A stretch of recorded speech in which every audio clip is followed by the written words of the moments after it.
He entered the prison as a ghost, a Navy SEAL with nothing left to lose, hunting the traitor who destroyed his team. Inside those frozen walls, enemies wore the same uniform, and survival meant becoming one of them. But when the prison's ruthless leader was found dead in his cell, a single bullet, no witnesses, Ryan Walker realized the real assassin wasn't behind bars. It was waiting for him outside. Before we begin, tell us where you're watching from and subscribe for more stories of faith, courage, and the miracles God hides in the darkest places. Snow drifted endlessly over the gray horizon of northern Montana, swallowing the lights of Glacier Ridge Federal Penitentiary until it looked less like a prison and more like a wound carved into the frozen earth. Inside a black armored van, Chief Petty Officer Ryan Walker sat in silence, wrists bound by cold steel cuffs, his eyes fixed on the narrow slit of glass that separated him from freedom. His breath fogged the window with quiet rhythm, but beneath that calm was the sharpened tension of a man trained to survive hell. Ryan was a Navy SEAL, 36, tall and built like granite shaped by storms. His short-cropped dark hair framed a face cut with faint scars, the most visible one tracing from his left eyebrow down to his cheekbone, a souvenir from Kandahar. He had a beard trimmed close to the skin, a detail he'd chosen to keep.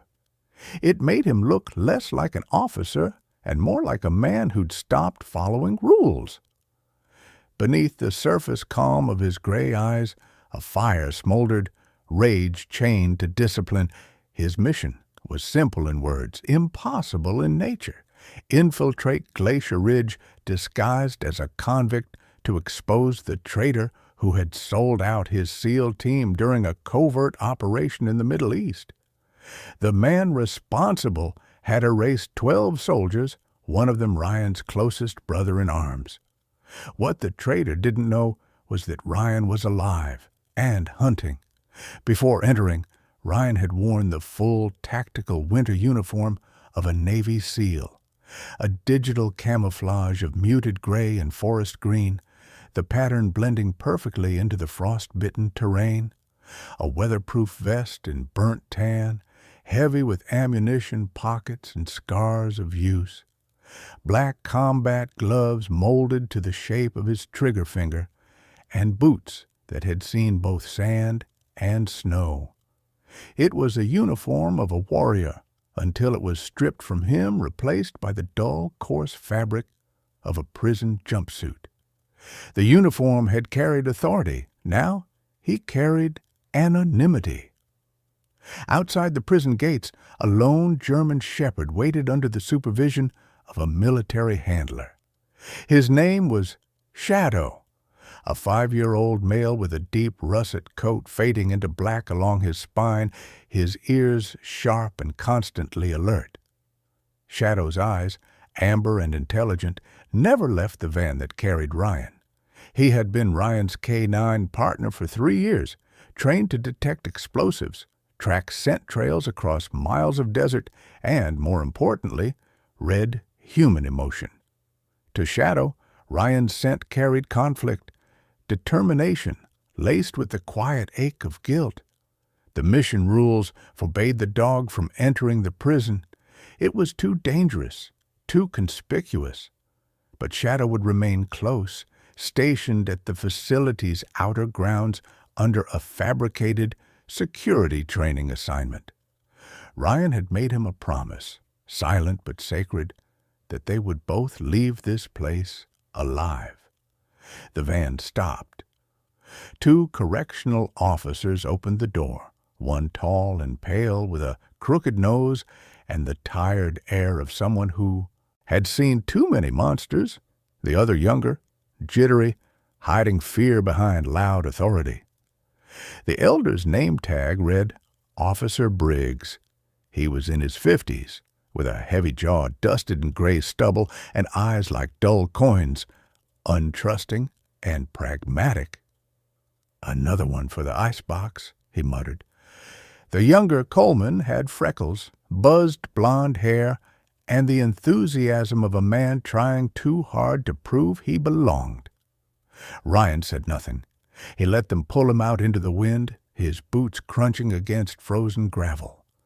Inside, the prison smelled of bleach and despair. The fluorescent lights buzzed overhead, flickering faintly as if even electricity wanted to leave this place. Ryan was processed like any other inmate. Fingerprints, mugshot, strip search, the slow disintegration of identity. But he observed everything: the rhythm of guard rotations, the placement of security cameras, the locked steel door labeled Warden's Office at the far end of the corridor. Every detail was ammunition for later. The warden himself appeared during intake. Warden Arthur Dempsey, a tall, gaunt man in his late 40s with salt and pepper hair combed with military precision, carried himself like an aging general who had traded the battlefield for bureaucracy. His skin was pale, stretched tight across high cheekbones, and his blue eyes glinted with suspicion wrapped in civility. "You served, didn't you?" he asked, scanning Ryan's falsified file. "Afghanistan, SEAL team, then a dishonorable discharge after an incident in Kuwait." Ryan kept his voice low. "That's right, sir." The warden nodded slowly, as if testing a memory. "Men like you never adapt well to walls," he said softly, handing the folder back to Briggs. "But you'll find we keep the wolves under control here."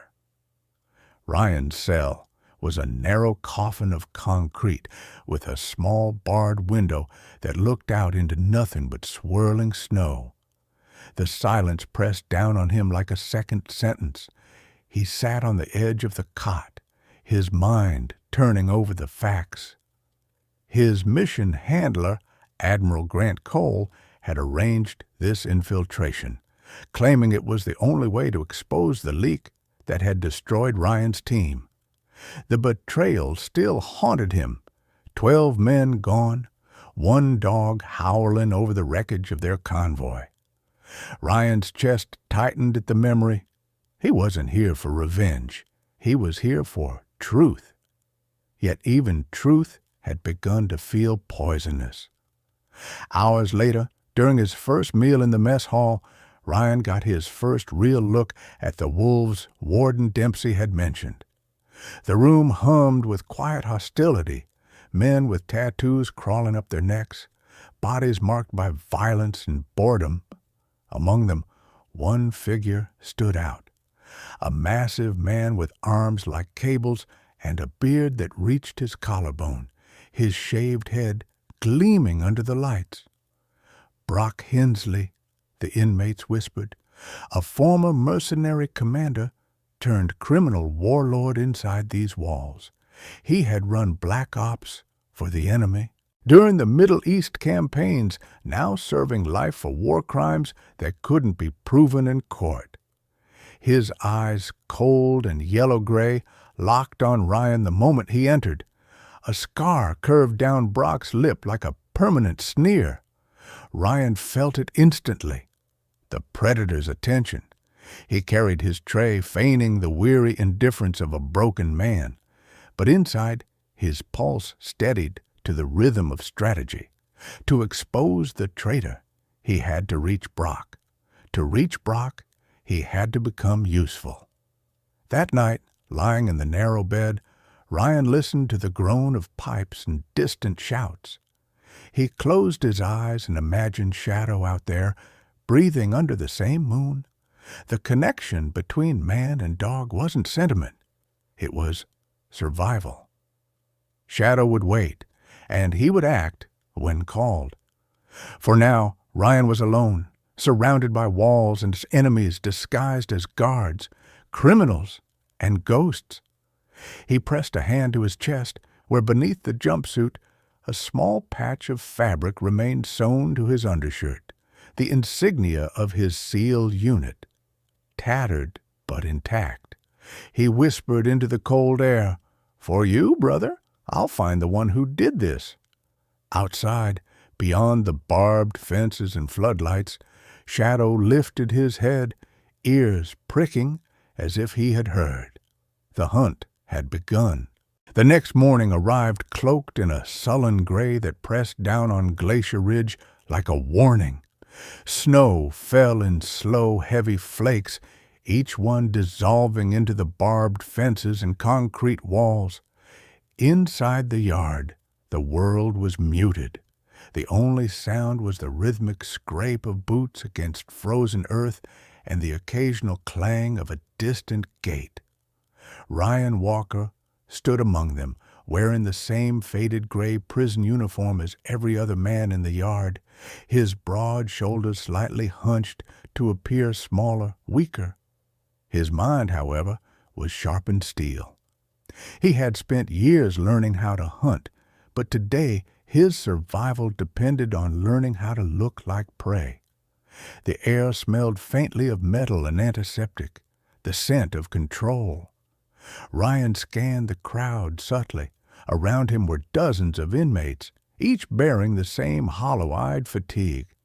But he wasn't searching for fear. He was searching for hierarchy. In every confined ecosystem, predators ruled. His gaze landed on Brock Hensley, the prison's self-proclaimed king, leaning against the wall near the exercise bars, surrounded by 3 men. Brock looked no different from the night before, broad as a bear, his knuckles scarred, his arms inked with tribal designs that twisted across his skin like shadows.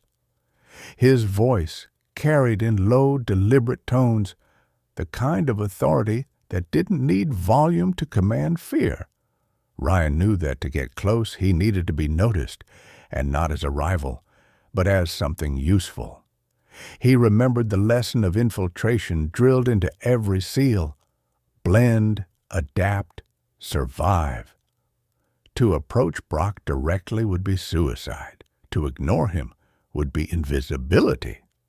So Ryan chose a third path, controlled provocation. During the morning's work detail in the industrial laundry wing, Ryan moved alongside 2 other inmates. One was a short, wiry man named Eddie Marks, with thinning blonde hair and darting eyes that never stopped moving. Eddie was a talker, his voice always trembling on the edge of desperation. "You're new," Eddie said, shoving a bundle of uniforms into a washing drum. "Don't look at him too long. Hensley's dogs bite." Ryan gave a small, dismissive grunt. "Maybe I like dogs."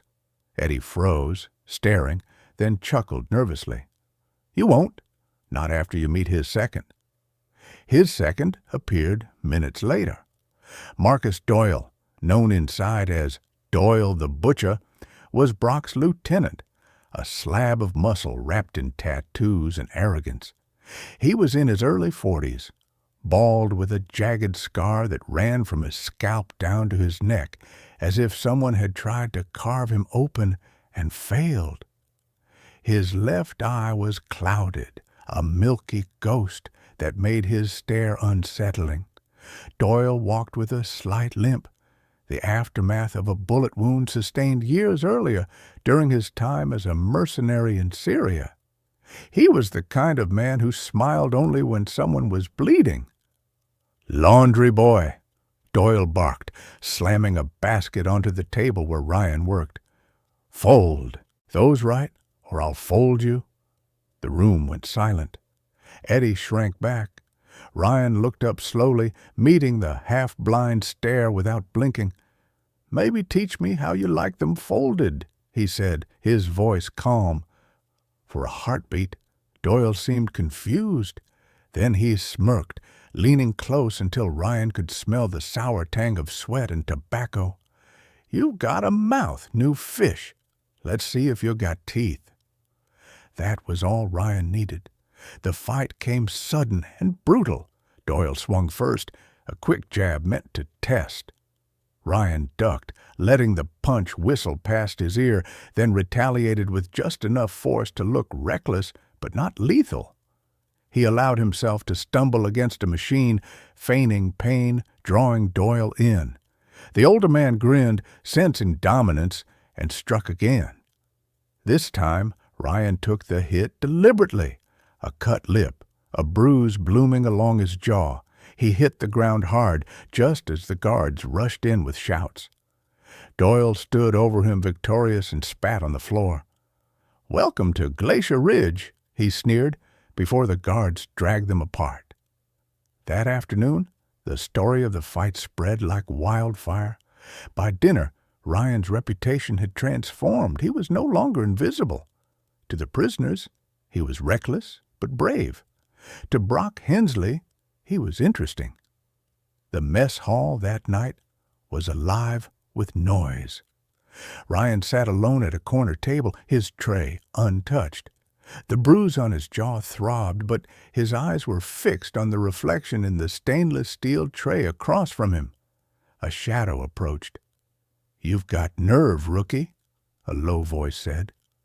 Brock Hensley stood beside him, massive and calm. Up close, his presence was suffocating. The air around him seemed to tighten. "Doyle tells me you've got fight," Brock said, "but I think you've got control. That's rarer."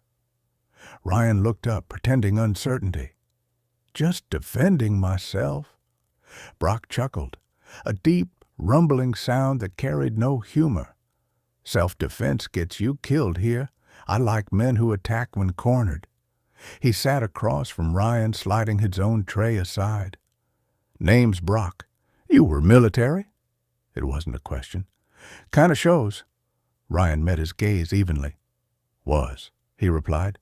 "Long time ago." Brock studied him, eyes narrowing. "You wear the scars like they're medals. Men like you always do. What branch?" "Private security," Ryan lied smoothly. "Things went south overseas." "That so?" Brock leaned back, intrigued. "You've got the look of a soldier who stopped following orders. I respect that." Over the next week, Brock tested him in subtle ways. Errands, tasks, watching how Ryan moved through the chaos of the prison yard. Ryan obeyed just enough to build trust, always maintaining the image of a disciplined man gone feral. The transformation was working. Each night, under the flickering lights of his cell, he replayed every interaction, piecing together Brock's circle. There was the accountant, Luis Ortega, a quiet inmate in his 50s, with silver hair and ink-stained fingers, rumored to handle Brock's numbers. There was also Dr. Evelyn Hart, the prison's resident psychologist, a woman in her late 30s with sharp brown eyes and a voice that carried both authority and empathy. She had approached Ryan once during a routine evaluation. Dr. Hart was tall, slender, with hair the color of roasted chestnut tied neatly at her neck. Her expression was kind, but cautious, as though she had long learned not to trust what kindness could invite. "You're adjusting quickly," she remarked, flipping through his fabricated file. "That's uncommon for transfers." Ryan shrugged. "Walls are walls. You learn to breathe between them." She smiled faintly. "Or suffocate under them. The choice is yours." Her tone lingered in his mind, gentle but probing. She wasn't a threat, but she saw too much. Days passed, the prison routine tightening like a noose. Shadow's distant howls echoed faintly some nights, a sound Ryan felt more than heard. It reminded him that time was moving, and that his mission was narrowing to one man. The turning point came when Doyle cornered him in the hallway after work duty. "Boss wants to see you," Doyle said, grinning through cracked teeth. "He's got a job for you." Ryan followed in silence. They led him through the dim corridors, past the hum of fluorescent lights, and the hum of whispered trades. In a back room behind the kitchen, Brock waited, seated on a metal chair beside a flickering bulb. The air smelled of oil and bleach. "You handled yourself well," Brock said. "I could use someone with your precision." He tossed a folded note onto the table. "Deliver this to Cell Block C. No questions, no detours." Ryan nodded, pocketing the note. "What's in it for me?" Brock smiled, slow and cold. "Protection. And maybe," he said, his gaze sharpening, "answers about who really sold you out overseas." For the first time, Ryan's composure faltered, a flash of genuine surprise breaking through. "How would you know anything about that?" Brock leaned forward, the scar on his lip twisting into a cruel grin. "Because I used to work for him." The room fell silent, and outside, snow began to fall harder against the iron bars.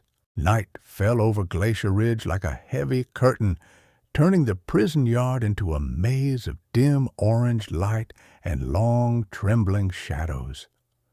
The temperature had dropped below freezing, and frost clung to the steel fences like ghostly vines. Ryan Walker moved silently through Corridor C, the folded note from Brock Hensley burning in his pocket like a secret too hot to hold. The guards had shifted rotations. He had calculated this window perfectly, but it wasn't the delivery that haunted him. It was the name Brock had dropped the night before. "I worked for the man who sold you out." That sentence replayed in Ryan's mind like a slow knife scraping steel. The note was addressed to a cell in Block C, an inmate named Noah Briggs, not related to Officer Briggs, though the coincidence made Ryan cautious. Noah was a slender man in his early 40s with sandy hair and a crooked nose that looked like it had been broken more than once. His skin was pale, almost translucent, with deep lines around his eyes, the kind etched by guilt and sleeplessness rather than age.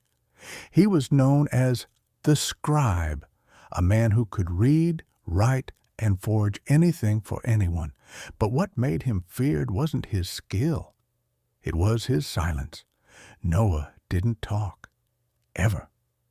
When Ryan reached the cell, the door's small viewing slit glowed faintly from a dim bulb inside. He slipped the folded note through the slot without a word, as instructed. A moment later, a hand emerged, a thin, veined thing like parchment stretched over bone, and drew it in. Ryan turned to leave, but froze when the same hand pushed the note back out, now unfolded. Written across the same paper, in a different handwriting, were 4 words: "He's watching from above." Ryan's blood chilled. He looked up instinctively toward the security cameras lining the hallway. The red light on one of them flickered, once, twice, then went dark. The next morning, the prison buzzed with tension. Rumors spread that someone in the administrative block had been suspended. Ryan kept his mask intact, playing the obedient recruit in Brock's growing network, but inside, questions stacked like loaded magazines. Who was watching? And how deep did this rot go? During lunch, Brock motioned for Ryan to join him at the far table. Around them, the noise of the cafeteria felt distant, blurred. Brock's gaze was different today, not just calculating, but heavier, as if weighed by memories. "That note," he began, his voice low. "You delivered it?" Ryan nodded. "And what did he say?" "He wrote something back, said he's watching from above." Brock's jaw tightened, a ripple of old anger beneath the surface. "Then he's still alive," he muttered. Ryan waited. Brock leaned closer, elbows on the table. "You want the truth, soldier? You're chasing a ghost with medals. The man who sold you out wasn't just some rat in a tent. He was your commanding officer." Ryan's pulse jumped, but he kept his voice steady. "You're lying." Brock smirked faintly. "You think I'd risk my neck for a story? No, I was there. Baghdad, 2017. Operation Mirage. Your unit raided a weapons convoy that wasn't what it seemed. I handled logistics on the other side. That convoy carried tech, encrypted, stolen, and your commander was selling it back to both sides. The name hung in Ryan's chest like a phantom. Admiral Grant Cole, his handler, the man who had sent him here. "Why tell me now?" Ryan asked, his voice barely audible. Brock's eyes, once predatory, now looked almost weary. "Because dying in a cage without spitting out the truth is worse than hell. I was a mercenary. I did what I was paid to do. But your admiral, he played both gods and ghosts. He used us all." Before Ryan could press further, the mess doors slammed open. Officer Coleman entered, pale and sweating. "Lock down!" he shouted. Guards poured in, ordering everyone down. Chaos erupted. Tables overturned, inmates shouting. Brock stood calmly amidst the chaos, his massive frame unflinching. "Looks like our conversation's over," he said, his voice oddly calm. "But you might want to check my quarters tonight." By evening, the prison was silent again. Lockdown had lifted without explanation. Ryan's instincts screamed that something had shifted. He waited until lights out, then slipped from his cell. The corridors were dim, the air heavy with disinfectant and fear. He made his way to Brock's section, bypassing cameras he had already mapped. When he reached Brock's cell, the door was ajar. Inside, the room looked ransacked, papers scattered, mattress ripped open. The air reeked of metal and iodine. Brock lay on the floor, eyes half open, his lips tinted blue. A tray of untouched food sat beside him. Poison. Ryan knelt, checking his pulse. Faint, but still there. He grabbed the man's collar. "Who did this?"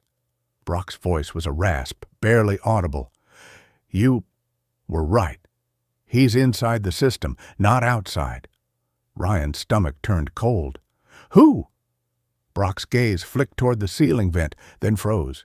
His pupils widened, then went still. Brock Hensley was dead. From the torn mattress, a small metal object glinted faintly, a hidden drive, sealed in plastic. Ryan pocketed it just as the distant echo of boots sounded in the corridor. Someone was coming.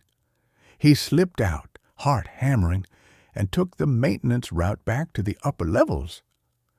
As he passed through the infirmary wing, a shadow moved in his periphery. Dr. Evelyn Hart stood there, arms crossed, her expression unreadable. The overhead lights cast her face in half shadow, her brown eyes darker than usual. "Rough night?" she asked quietly. Ryan froze. "You shouldn't be here," he said. "Neither should you," she replied, tilting her head. "Brock Hensley was found dead 15 minutes ago. Poison! Strange timing, isn't it?" Ryan forced calm. "You think I did it?" Evelyn stepped closer, her perfume subtle, lavender and antiseptic. "I think you're not who you say you are," she whispered. "I've seen soldiers like you before, men who carry ghosts behind their eyes. You came here for something, didn't you?" For a moment their eyes locked, hers full of quiet challenge, his shadowed with calculation. Then she sighed. "Whatever it is you're after, be careful. The walls have eyes." She turned to leave, but paused at the doorway. "Oh, and Chief Walker?"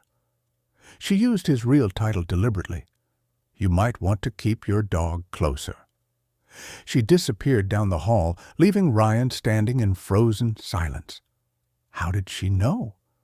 He reached for his pocket, feeling the drive. It was warm against his skin, almost alive. Later, in his cell, Ryan connected the drive to a hidden data plug built into his watch. The screen flickered, revealing encrypted files, financial transactions, communication logs, and one folder marked simply, Cole, Confidential. He hesitated, then opened it. The first image stopped his breath cold. A surveillance still of shadow, outside the prison fence, and beside the dog, a figure in a navy overcoat speaking to one of the guards. The caption read, Contact maintained. Directive Phase 2 initiated. Ryan's hand clenched. The man in the overcoat was Admiral Grant Cole, the man who sent him here. The screen blinked once, and the data began to auto-delete. Ryan yanked the drive free, his pulse pounding. The betrayal was complete, and the hunt had just turned inward. The next dawn bled weakly over Glacier Ridge, painting the snow in dull shades of ash and silver. The storm from the previous night had hardened into silence, the kind that carried weight rather than peace. Ryan Walker sat on the edge of his bunk, the flash drive clenched in his fist. The image of Admiral Grant Cole standing beside Shadow replayed over and over in his mind. A man he'd trusted, now caught whispering orders in the dark. Betrayal had a face, and it wore medals. He replayed the files manually on his watch, frame by frame. There were encrypted memos, financial routes, and classified logs referencing Directive Phase 2. He didn't know what that meant yet, but he knew the pattern. It reeked of covert operations turned personal vendetta. He'd seen it before in other wars, where power ate loyalty alive. Brock Hensley's death wasn't random, it was cleanup, and he was next. That morning, guards escorted him to the infirmary for a routine check after the previous night's chaos. Dr. Evelyn Hart awaited him, her white coat crisp against her olive-toned skin. Her eyes, usually calm, were sharp today, dissecting him with unspoken questions. "Rough night again, Chief Walker?" she asked, her tone deceptively light. Ryan's expression didn't change. "You know who I am now," he said quietly. "Why haven't you reported me?" Evelyn tilted her head, a lock of chestnut hair escaping its bun. "If I did, you'd already be dead, and I'm not fond of being predictable." She turned her attention to the medical charts, then back to him. "Brock's autopsy is classified. That doesn't happen with ordinary inmates. Someone's tightening the chain, and it's not me." Ryan studied her carefully.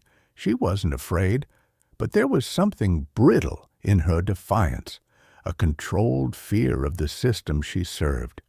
He asked, "What do you know about the warden's office? His files, access protocols?" Evelyn hesitated, then sighed. "Warden Dempsey keeps all administrative and visitor logs on a closed drive in his office. It's offline, not even connected to the internal network. Only his key card can open it." She glanced up, meeting Ryan's eyes. "You're thinking of going in, aren't you?" Ryan's silence was answer enough. Evelyn exhaled slowly. "You're going to need help. The warden's secretary, Grace Mallory, works late shifts. She's meticulous, quiet, and loyal. To herself, not to him. You might get her to talk." Grace Mallory turned out to be a small, wiry woman in her late 30s, with pale blonde hair cut in a sharp bob and glasses that magnified a pair of icy blue eyes. Her uniform was always pressed perfectly, her voice clipped and formal, the tone of someone who had long ago stopped expecting kindness. When Ryan approached her that evening under the pretext of a request for reassignment, she studied him like a puzzle. "You're not like the others," she said flatly, fingers tapping the edge of her desk. "You actually look people in the eye." Ryan gave a small nod. Old habit. Grace's lips twitched, not quite a smile. Old habits get men killed here. He leaned slightly forward. Then help me live. I need access to the warden's logs. Her expression hardened immediately. That's suicide. So is staying blind, Ryan replied evenly. Something's happening inside these walls, and I think the warden knows more than he admits. You help me, and I'll make sure when this ends, your name disappears from his ledger. For a moment, her eyes flickered, not greed, not fear, but exhaustion. You think you can make that happen? I don't think, Ryan said. I know. After a long silence, she slid a small metal key card toward him. You have 15 minutes. He's in a meeting until 9. After that, you never saw me.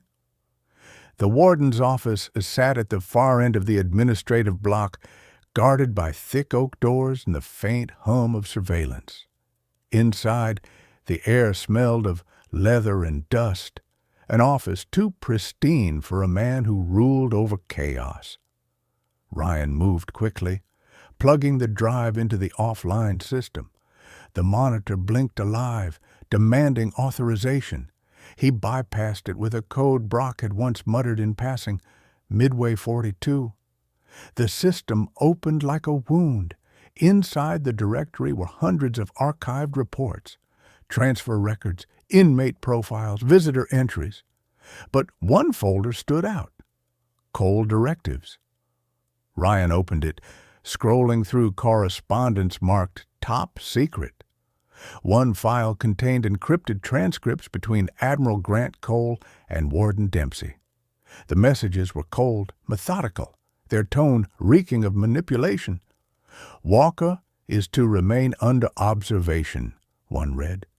If he approaches the Hensley subject, initiate neutralization protocol.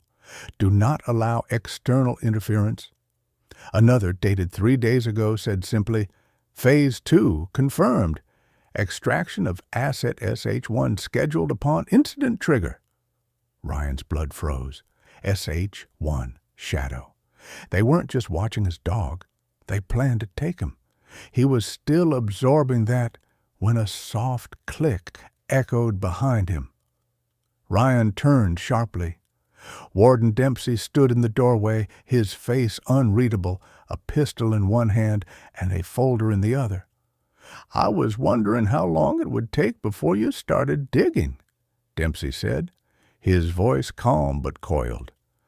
The man looked older under the light, his gray hair damp with sweat, the mask of authority slipping. You're good, Chief Walker. Better than most. But you've stepped into a game that was over before you even knew the rules. Ryan didn't move, his muscles tight. You're protecting him, he said quietly. Dempsey gave a faint smile. Protecting? No. Surviving. Cole built this web years ago. Every warden, every contractor, every file, he owns it all. You think you're here by accident? You're bait. Before Ryan could respond, the intercom crackled. Warden Dempsey, report to cell block E immediately, riot in progress. Dempsey's attention flicked toward the sound for half a second, and that was all Ryan needed. He lunged forward, knocking the gun aside and driving his shoulder into the warden's chest.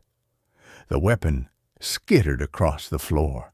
They struggled briefly, Dempsey surprisingly strong. But Ryan's training took over.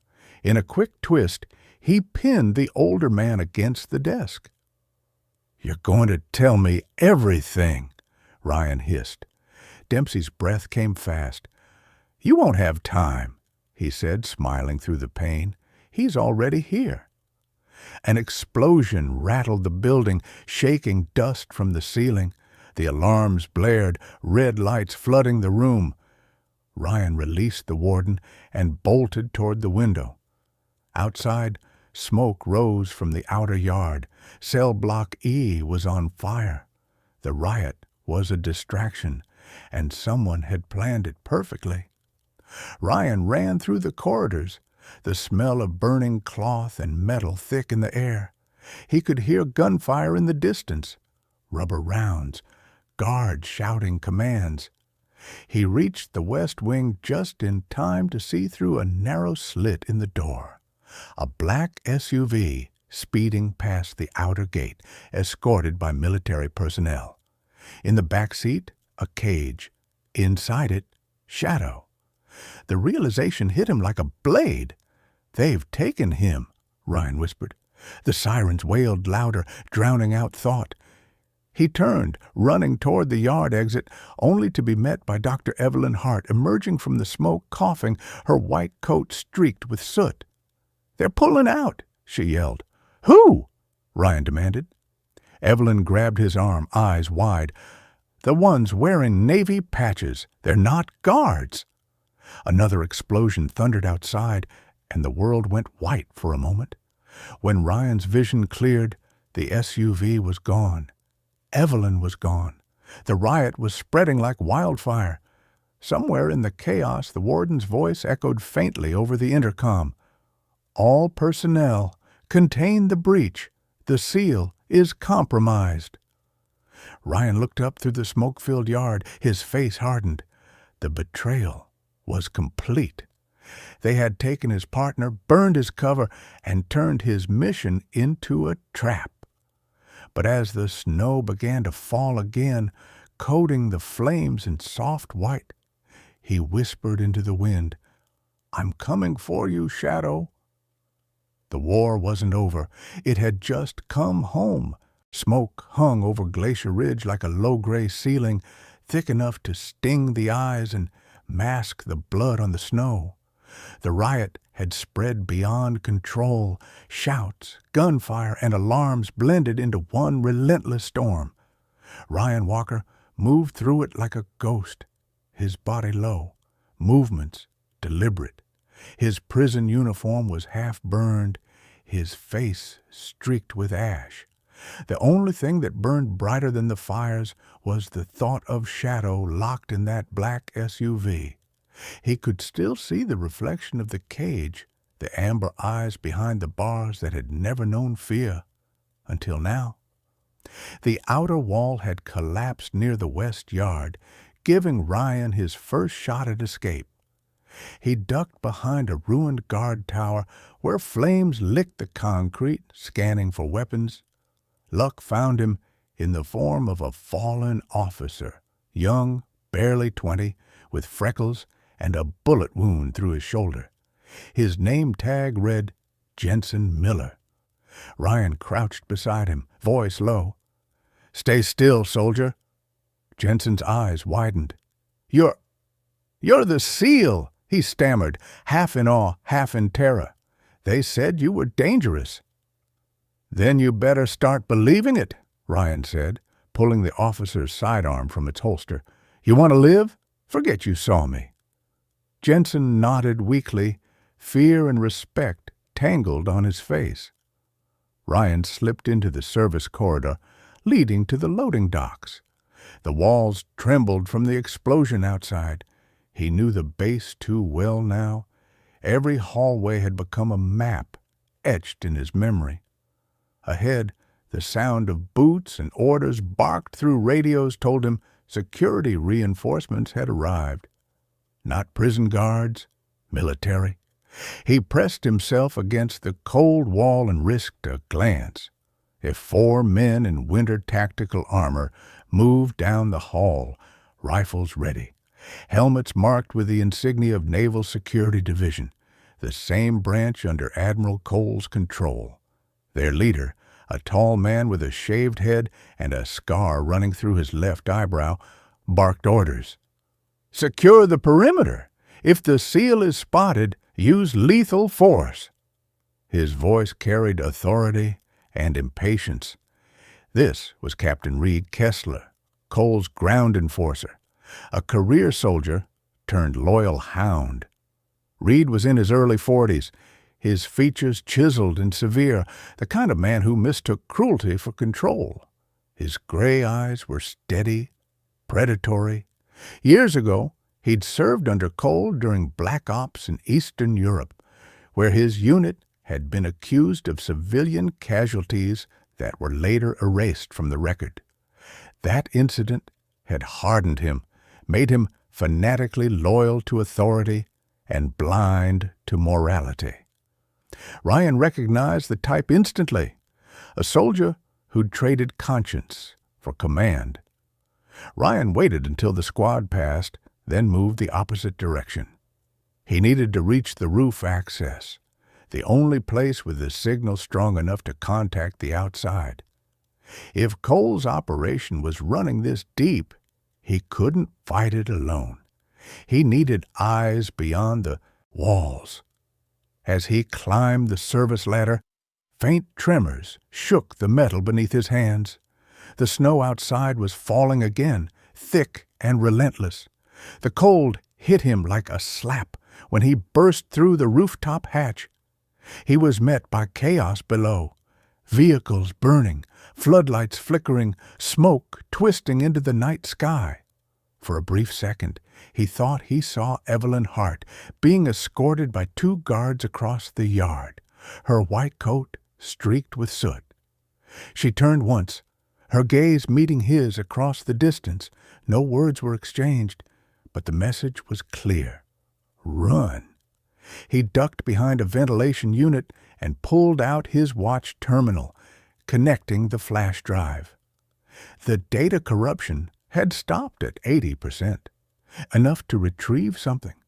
A list appeared, shipment numbers, coordinates, and one name repeated across every document. Operation Mirror Point. Command, Admiral Grant Cole. Field Agent, Capt. Reed Kessler. His stomach tightened. Mirror Point wasn't just an operation. It was a transfer schedule. Cole wasn't just smuggling Shadow. He was moving something else out of Glacier Ridge under the guise of military containment. Something that required a loyal dog to sniff out survivors. The sound of a helicopter ripped through the night. Ryan looked up. A dark shape descended through the snow, a black hawk, unmarked, its rotors slicing the storm. From its open side door, spotlights swept the roof. Voices shouted below. "He's on the roof! Move!" Ryan dove for cover as bullets tore through the metal beside him. The Black Hawk hovered lower, its door gun spinning up. He sprinted across the roof, zigzagging between vents and antenna, each breath like fire in his lungs. He fired twice toward the searchlight, forcing the pilot to pull up. Then a voice boomed through a megaphone, distorted but unmistakable. "Stand down, Chief Walker. This is Captain Kessler. You've done your part." Ryan froze. The helicopter lowered again, and there he was, Reed Kessler, standing in the open doorway, headset on, rifle slung across his chest. His smirk was cruel, confident. "You were the perfect lure," he called. "Cole thanks you for your service. Shadow's being relocated as we speak. Somewhere he'll never hear your voice again." Rage surged through Ryan like wildfire. He aimed, but the helicopter lifted out of range, vanishing into the night sky. Only the echo of laughter remained. He knew what he had to do. He couldn't stop Cole's network from inside. He had to escape, regroup, and take the war to them. Ryan scanned the yard below. Floodlights, soldiers, smoke. Beyond the outer fence, through the snow, he could make out a maintenance tunnel that led into the forest. It was his only shot. He descended the side of the building, landing hard in a drift of snow. Alarms blared again. He ran for the fence, ducking behind overturned vehicles, his boots crunching ice. A spotlight swept across him once, twice, then passed. He slipped into the maintenance tunnel, chest heaving, the world narrowing to darkness and the sound of his own heartbeat. Halfway through the tunnel, he stopped. A faint growl echoed ahead, low, familiar, primal. "Shadow?" he whispered. The sound came again. Closer this time, Ryan moved forward cautiously, and out of the darkness emerged a man dragging a leash. The figure was tall, dressed in a black parka with military insignia. The leash's end dangled loose, but blood stained the fabric. The man's face came into view. One of Kessler's soldiers, young, eyes glassy. He got loose, the man stammered before collapsing to the floor, throat torn open. Ryan's pulse spiked. Somewhere in the dark, a low, deliberate panting began. Then a silhouette moved, a shape with pointed ears, a powerful frame, and eyes glowing faintly amber under the emergency light. Shadow stepped from the shadows, fur matted, muzzle streaked with blood, but alive. His tail was low, body tense. Recognition flickered in his gaze. Ryan dropped to one knee, voice breaking for the first time. "Good boy. You came back." Shadow pressed his head against Ryan's chest, trembling. For the first time since the mission began, Ryan allowed himself to breathe. But then a sound cut through the reunion, the metallic click of boots on steel. Ryan turned sharply, pulling his pistol. A beam of flashlight hit his face, followed by a voice, "Put it down, Chief!"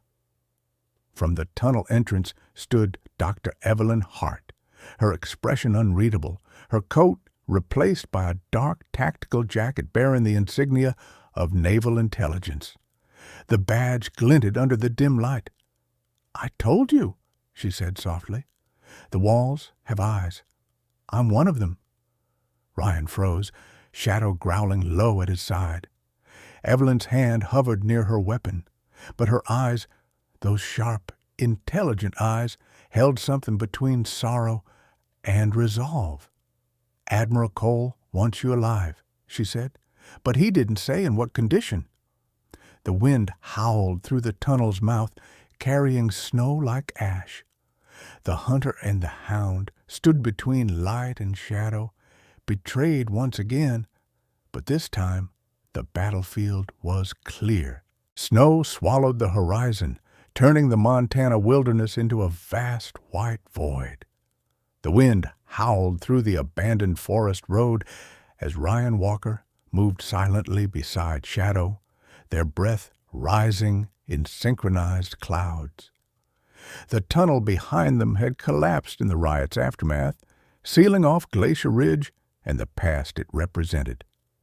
Ahead lay the frozen highway leading toward Fort Black Ridge, a decommissioned Navy outpost now rumored to be Admiral Grant Cole's private command site.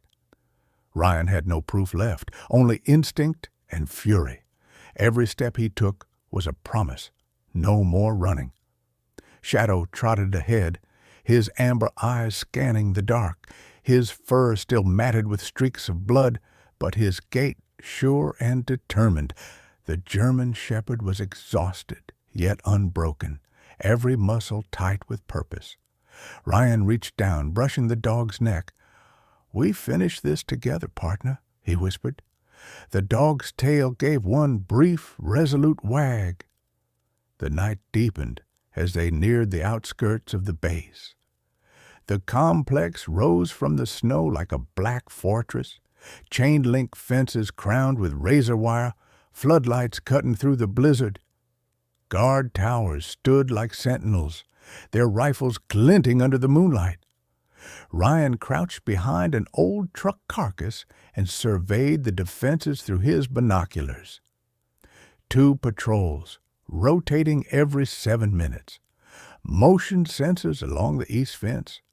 But what caught his attention most was the insignia painted across the hangar doors. Mirror Point Division. He felt a hand touch his shoulder. Reflexively, he turned, gun raised. Dr. Evelyn Hart stood behind him, her dark tactical jacket blending into the snow. Her hair, once neatly tied, was wind-blown, her face pale from the cold. She didn't flinch. "You'd shoot me before hearing me out," she said quietly.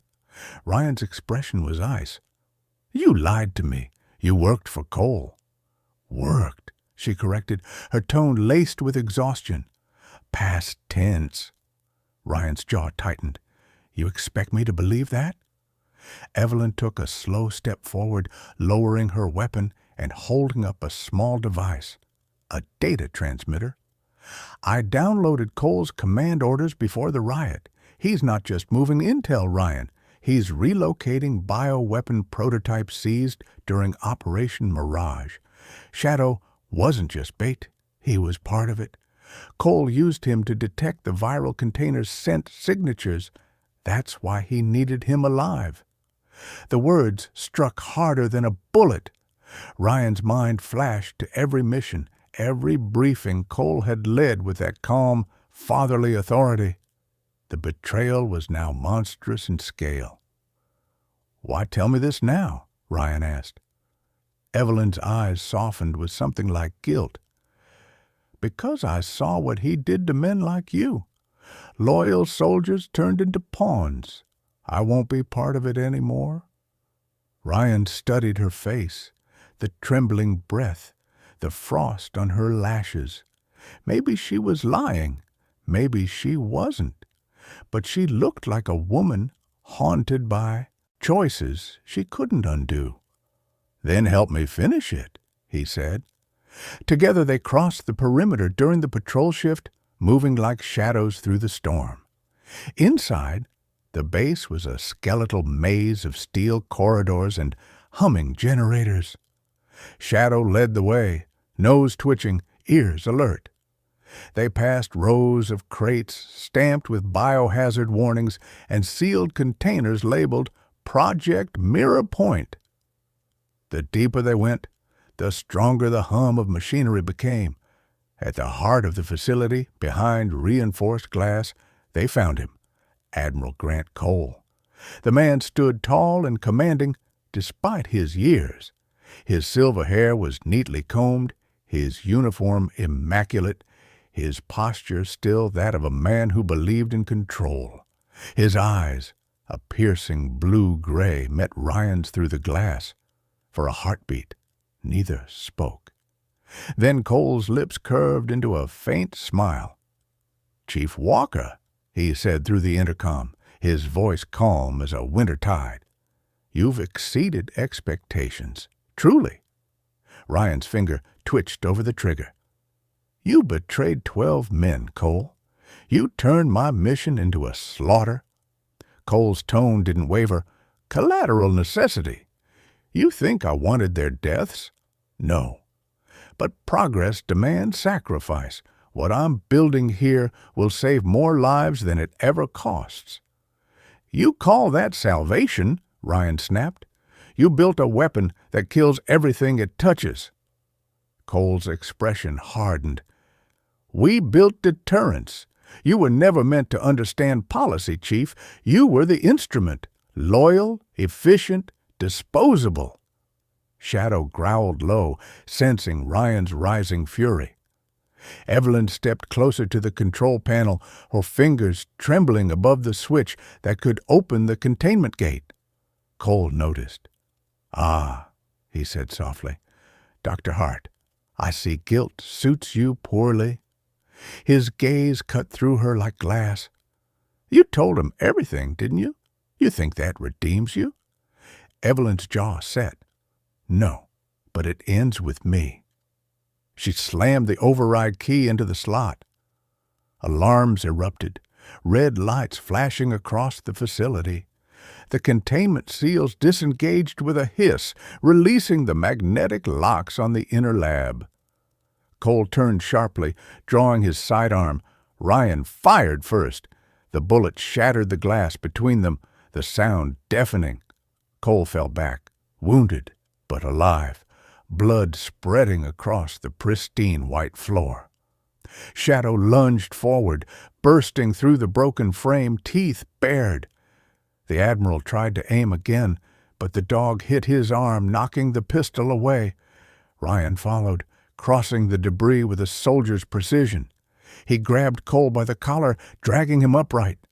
"You're done," he said. Cole's voice came out in a ragged whisper, yet still defiant. "You think killing me changes anything? The system doesn't end with one man." Ryan stared into his eyes, the storm's light flickering through the shattered window. "No," he said quietly, "but it ends with me walking away." He struck the Admiral across the jaw, knocking him unconscious. Evelyn moved beside him, clutching her shoulder. Blood seeped through her jacket. "Security's coming," she said. "We have to go." They raced down the corridor, alarms blaring. Shadow barked once sharply and turned toward a side exit. Ryan followed his lead. Outside, the blizzard had grown fierce, swallowing light and sound. Behind them, explosions ripped through the compound, Cole's fail-safes destroying every trace of Mirror Point. Fire and snow mixed into a surreal storm. At the tree line, Ryan looked back one last time. The base burned, collapsing into itself. Evelyn stumbled, leaning on him for support. "What now?" she asked. Ryan glanced at Shadow, who stood watching the flames, silent and still. "Now," he said, "we tell the world what they tried to hide." A distant rumble rolled across the mountains. Rescue helicopters from the State Patrol, drawn by the explosions. Ryan raised a flare, its red glow cutting through the snow. For the first time in years, he let himself believe in something like peace. Hours later, as dawn broke, the rescue teams found them huddled near the wreckage. Cole was dead, the facility destroyed, and all evidence of Mirror Point recovered. Evelyn survived her wound, though her eyes held the haunted look of someone who had crossed too many lines. Ryan gave his final statement to NCIS before turning away from the cameras. Shadow trotted beside him, head high, fur glinting under the first light of morning. When they reached the edge of the forest, Ryan stopped. He knelt, resting a hand on Shadow's neck. "You did good, buddy," he murmured. The dog leaned into his touch, eyes calm. "It's over." But as they walked toward the waiting snowfield, far in the distance, another base satellite pinged to life, its screen flickering with a single encrypted message. Directive Phase 3, pending activation. The storm had ended, but the war was only sleeping. Sometimes God's miracles don't come as thunder or lightning. They come quietly, through the loyalty of a dog, the courage of a broken soldier, or the mercy found in the middle of a storm. Ryan and Shadow's journey wasn't just about survival. It was about faith. Faith that even in betrayal there's still redemption. Faith that love, in its simplest form, can heal what war destroys. Maybe you've faced your own battles, days when life felt like a prison, when everything you trusted fell apart. But remember this: God never abandons those who walk in truth. Miracles don't always change the world around us. Sometimes they change us. If this story touched your heart, share it with someone who needs hope today. Leave a comment. Tell us where you're watching from. And don't forget to subscribe for more stories of faith, courage, and second chances. May God bless you, your home, and the loyal hearts that walk beside you.